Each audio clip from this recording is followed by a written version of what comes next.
Hi, my name's Mel and I'm a police officer.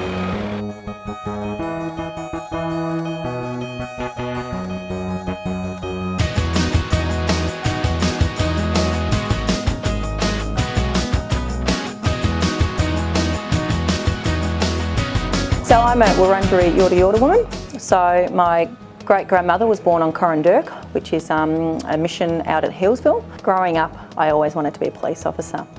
In my day, we watched Chips, which was a police show, and that's all I ever wanted to do. It was the excitement. It wasn't helping people at that age. Obviously it changed as I got older. What I wanted to do in the police force was to help people, but as a kid, all I wanted to do was catch the bad guys. When I used to walk to school every day, I walked past the police station, and some of those coppers were great coppers who actually still work with now, and I'd say hello to them. So I think I just formed a great relationship with them.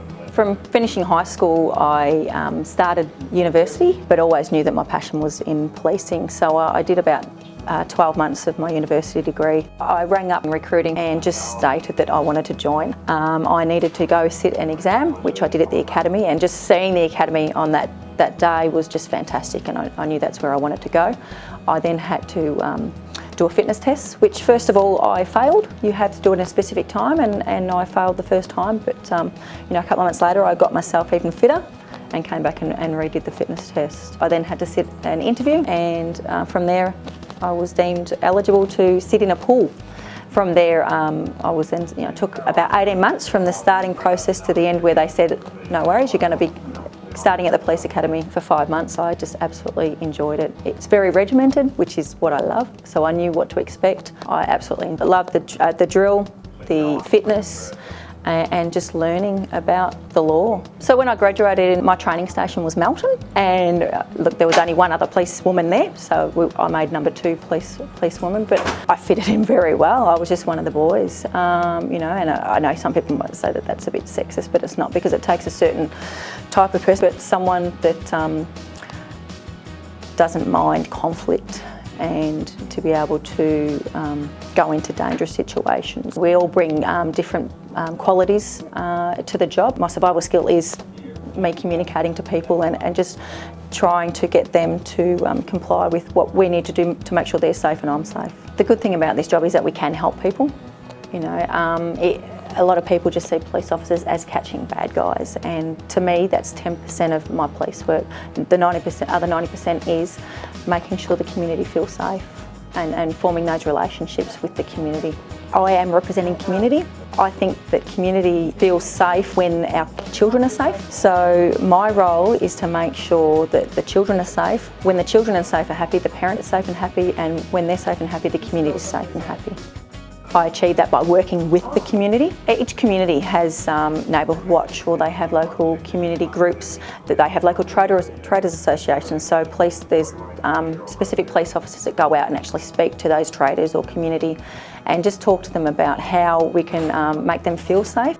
Join Victoria Police, we get 9 weeks leave, which is great. It is a trade-off because we do have to work, the Christmas Day, New Year's Eve.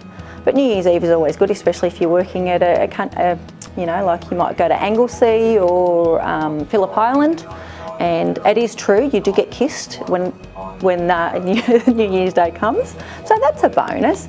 I think the great thing is that over the 17 years, I've been able to have 5 children and still remain working as a full-time mum.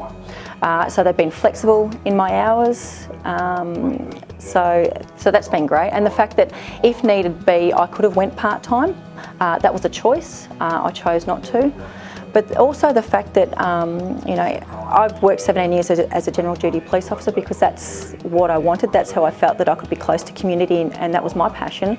But I've had squad mates who've gone off into the traffic management unit, the criminal investigation unit, Mounted branch, the sexual and child abuse unit. So there's so many different areas that you can go into, which makes the job a great job to be in.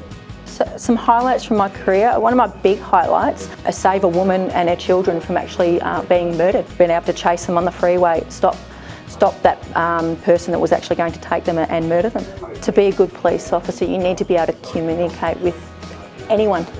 because obviously we're dealing with people of different diverse and religious backgrounds, but we're also dealing with people with different mental health capacities, people who are sick, people who are angry. So communication is the number one attribute for a good police officer. If someone's wanting to get involved and join the police force, I would recommend them going to their local police station and just having a chat to the police officer at the station, getting online and Googling, the police force, and just starting that journey.